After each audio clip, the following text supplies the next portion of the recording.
मागच्या व्हिडिओमध्ये मी तुम्हाला मटणाची किंवा चिकनची रेसिपी वाटणाची सांगायची विसरले होते.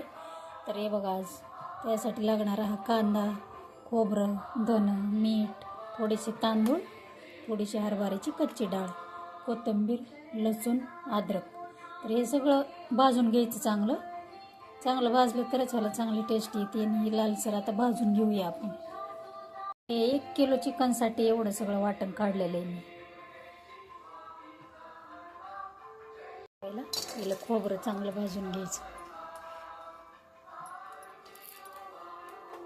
खोबरं चांगलं लालसर भाजून घ्यायचं. तेल नाही टाकायचं खोबरं भाजताना, त्याचं तेल सुटतं. हे बघा, आपलं खोबरं चांगलं लालसर भाजून झालेलं आहे. असंच भाजायचं छान लालसर. याला काढून घेऊ. डाळ भाजून घेऊ.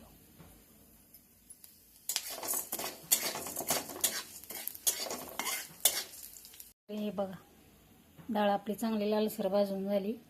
त्यानंतर आपण तांदूळ भाजून घेऊ. तांदूळ पटकन भाजून होते, त्याच्यामुळे नंतर टाकायचे.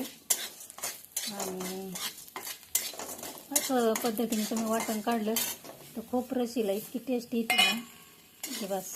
अशा पद्धतीने वाटण काढा तुम्ही मटणाचं किंवा चिकनच्या भाजीचं. बघितली. कांदा चांगला लालसर कांदा पण भाजून घ्यायचा.